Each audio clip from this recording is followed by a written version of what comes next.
Llegamos al cuarto y último bloque de Suroeste Productivo. La nota central del programa de hoy, con el ingeniero agrónomo Alejandro Lamana, director del Programa Nacional de Lechería del Instituto Nacional de Investigación Agropecuaria, INIA. Lamana destacó que un alto porcentaje de los vacunos de nuestro país están sobre un sistema de efluentes. Mirando las encuestas, ya hace 5 años el 50% de las vacas, casi 46% de las vacas, estaban sobre un sistema de efluentes.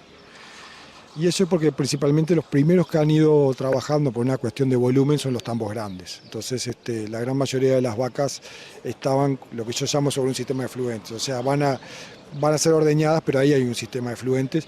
Y había muchos productores, capaz que en número de tambos, los más chicos. Pero ahí nosotros trabajamos con lo que llamamos una matriz de riesgo, un riesgo ambiental y un riesgo predial, un riesgo geográfico y un riesgo predial, en el cual nos queda claro que no hay un solo mecanismo para todos los tambos. Digo, a veces un productor de 30 vacas que usa muy poquita agua y que se le va el campo lejos de cualquier cañada, de repente ese productor no tiene por qué hacer nada muy específico. Lo mismo un tambo 150 vacas que esté lejos, pero de repente tengo un tambo de 20 vacas antes de la toma de aguas corrientes en el Santa Lucía y ese tambo capaz que tiene que hacer mucho. O sea, no es solo un tema de cantidad de vacas, muchas veces es localización y cómo está. Entonces es sobre ese tipo de cosas que hay. Yo soy un convencido que hay que ponerle cabeza al tema, que no es un solo sistema para todos, que no es solo la obligación, pero que tienen más obligación quienes están cerca de tomas de agua, quienes están o tienen mayor probabilidad de contaminar, a esos sí hay que mirarlos y hay que hacerlo, pero tiene que ser algo, me parece que pensado, y sacar de forma objetiva donde por cada peso invertido que invierte la sociedad tenemos el mayor retorno en prevenir la contaminación. ¿Cuál es el desafío para aumentar la productividad a partir de la motivación personal?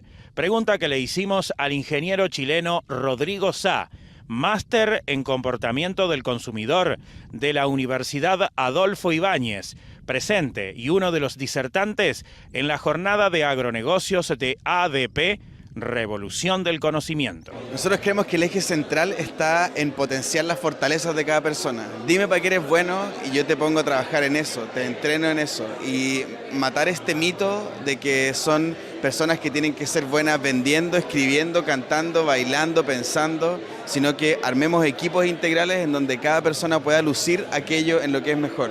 Cuando yo trabajo en eso, en lo que soy bueno, me resulta más fácil y me energizo naturalmente. Digamos, a veces se critica al Estado, a la función pública o digamos a los partidos políticos que a través del gestionamiento del Estado toman personas de repente para no estar debidamente preparadas. Pero la pregunta es, en el sector privado, ¿se tiene una política correcta de reclutamiento para tener la persona que sepa desarrollar sus virtudes? Yo creo que hay varios problemas. Un problema es que también hay escasez de gente. Pero nosotros sentimos que la escasez de gente está hecho porque estamos buscando a la persona incorrecta. Estamos buscando llenar a alguien que calce perfecto con un molde que nosotros tenemos. La evidencia, especialmente en Estados Unidos e Inglaterra, ha demostrado que si yo lo que hago es ocupar personas para modelar cargos, estas empresas empiezan a tener resultados sostenibles en el tiempo superiores. Es decir, cambiar un poco el modelo, el paradigma. Tal cual, es botar esta idea de que tengo que ser el perfecto, esto de que tengo que resolver todas mis dificultades y movernos hacia el paradigma de tengo que ser extraordinario en esto que ya soy suficientemente bueno. ¿Tenemos una política adecuada? ¿Las empresas tienen desarrollado una cultura de recursos humanos?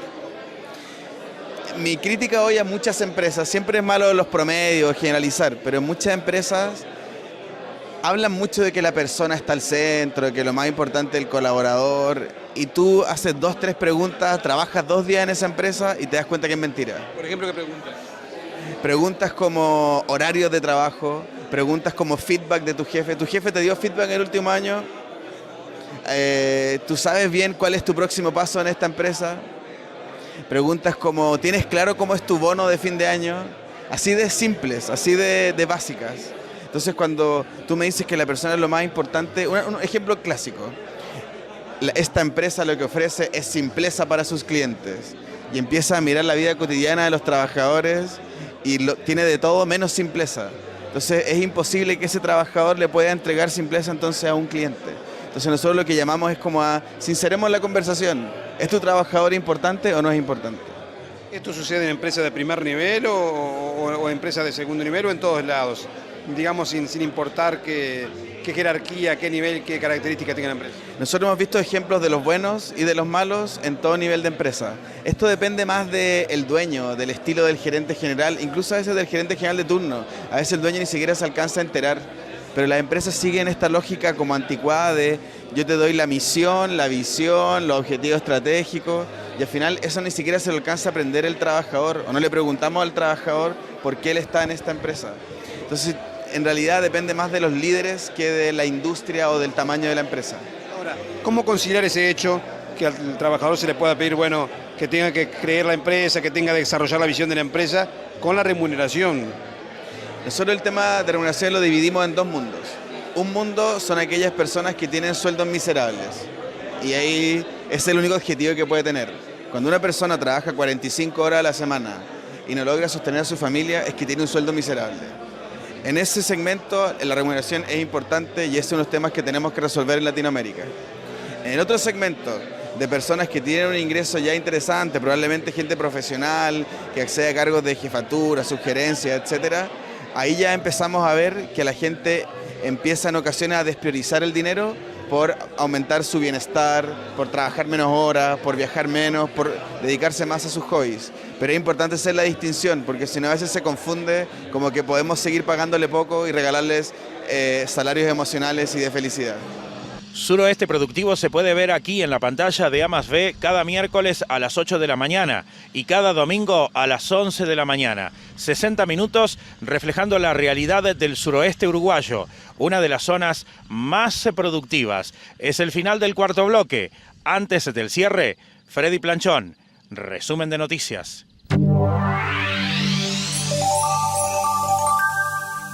En el tercer trimestre del año, la estimación puntual del ingreso medio de los hogares a valores corrientes, sin el aguinaldo y sin valor locativo, para el total del país se estimó en 43.330 pesos. Montevideo presentó el valor más alto, ubicándose en 51.673 pesos, mientras que en el interior del país el ingreso se estimó en 37.380. La apuesta del gobierno de utilizar fuentes renovables de energía como eólica, biomasa y fotovoltaica, así como el gas natural, redujo la dependencia de Uruguay del petróleo de un 60 a un 30%. Se estima que para el año 2030 nuestro país ya no utilizará los hidrocarburos. Con vacas más chicas se obtienen precios por litro de leche más altos y se produce a menores costos. Estos resultados se registran en dos tampos remitentes a Conaprole de la zona de Paso de los Toros. Llegamos al final de una entrega más de Suroeste Productivo, como siempre, reflejando la realidad de una de las zonas más productivas, el suroeste del Uruguay. Nos encontramos la próxima semana, aquí, en la pantalla de A+B, el canal de todo un país.